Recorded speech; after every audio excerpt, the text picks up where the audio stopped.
Sekali lagi tepuk tangan paling meriah malam hari ini yuk.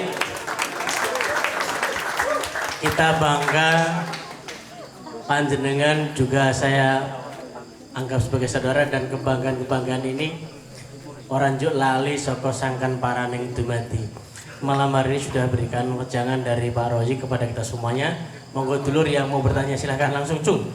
Wah langsung kebagian. Wah. Kasih yang sarungan Sarungan Kang. Oh, sarungan kae. Oh, nak sarungan iki sarungan. Sing nyekel udut iki. Heeh, cah NU. Cah NU. Betul. Aku kejawen. Assalamualaikum warahmatullahi wabarakatuh. Waalaikumsalam warahmatullahi wabarakatuh. Nama tempat asal usul sangkane jenengan. Nggih, nama saya Haris, asal dari Ngalian Semarang. Ngali. Nggih, Yan. saking UIN juga. Oh, dakwah. Kok ngertos? Ya, ada beliau. Nggih, tadi tanya Ustadz, sepindah kula gadah rincang riyen. Niku piyambake pernah taken kalih kula, pernah tanya kepada saya, dia itu pengen menikah Ustadz. Pengen menikah, tetapi dia sadar Ustadz bahwa apakah layak seorang seperti saya yang dulu masa mudanya, maaf ya, pernah istilahnya zina gitu. Apakah pantas saya mendapatkan istri yang lebih baik gitu Ustadz? Dan alhamdulillah beliaunya sekarang sudah menikah, tapi saya tidak tahu beliau dapat jodoh dari mana, saya tidak tahu. Tapi beliau pernah bertanya kepada saya, apakah ketika saya berubah menjadi lebih baik, taubat gitu, karena dulu lingkungannya dia itu emang lingkungan jalanan Ustadz.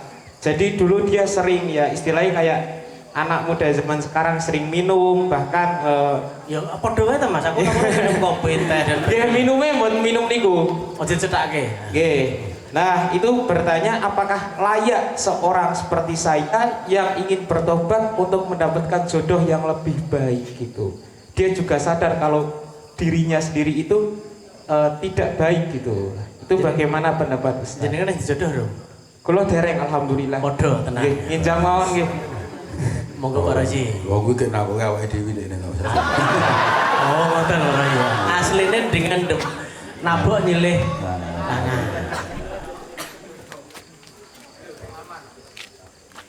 Sing mbok takoki mesti bojo, Mas.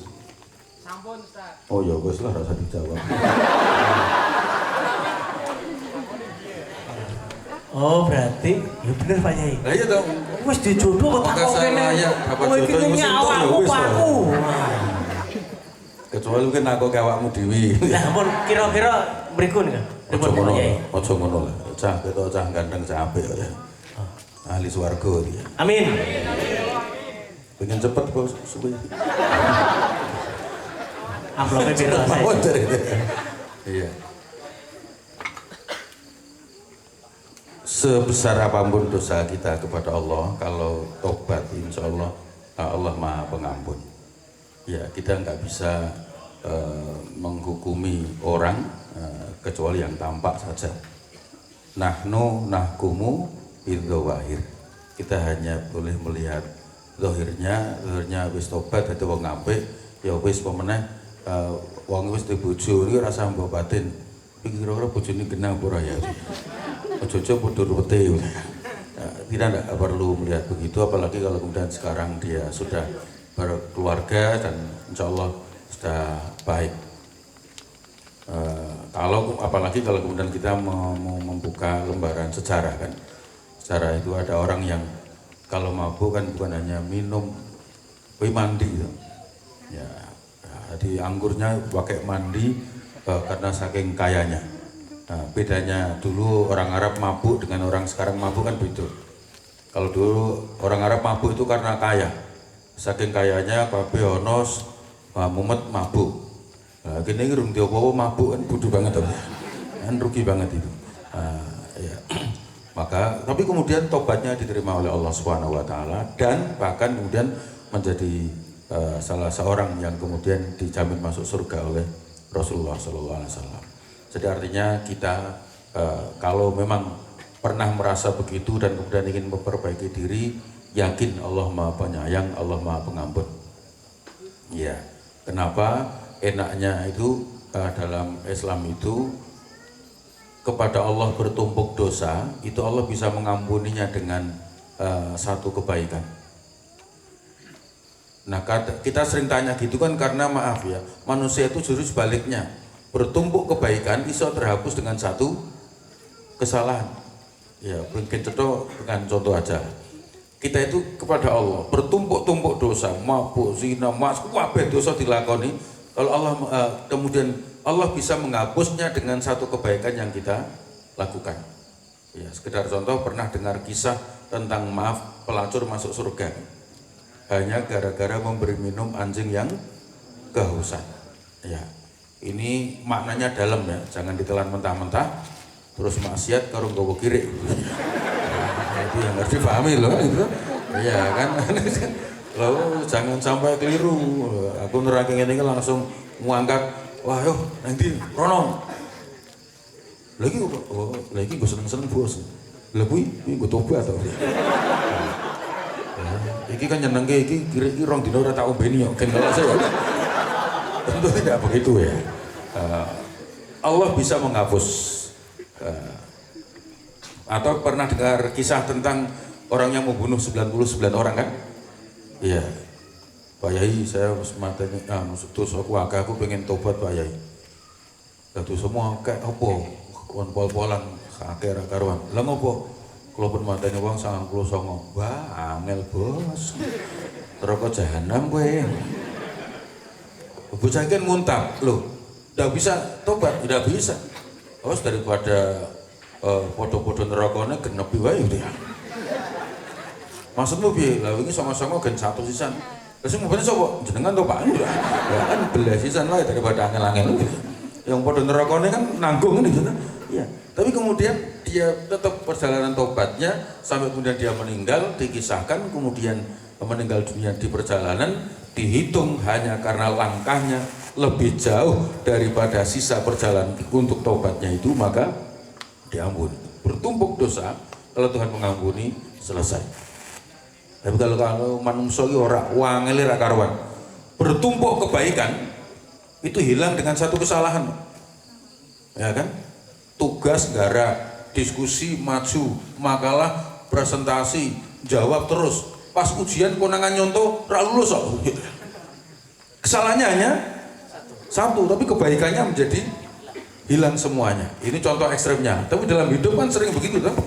Kebaikan-kebaikan itu tiba-tiba hilang seketika, seakan-akan orang itu nggak punya kebaikan padahal hanya melakukan satu kesalahan. Nah, maka mari ketika kita memandang kawan kita begitu itu, pinjamlah pandangan Tuhan untuk melihat orang lain sehingga kita lebih santun, lebih bagus, karena kemudian kita nggak ngerti ujung kehidupan orang lain. Ya, itu kenapa kemudian ada orang-orang yang mengalami situasi seperti itu, sangat mungkin dia menemukan jalan. Yang kedua, jangan suudzon. Imam Hasan Basri pernah melihat ada orang, ya karena kan pandangan kita keliru melihat orang itu. Ya, ada orang kemudian lagi santai di taman, perempuan laki-laki. Kemudian dia tangan laki-laki itu memeluk pundak perempuan itu, sehingga beliau berkata, ya Allah, bocah kok orang disin ning dalan kok kaya ngono. Iya. Kemudian tiba-tiba itu di taman, di depannya ada kolam, ada orang bocah bojegur kolam.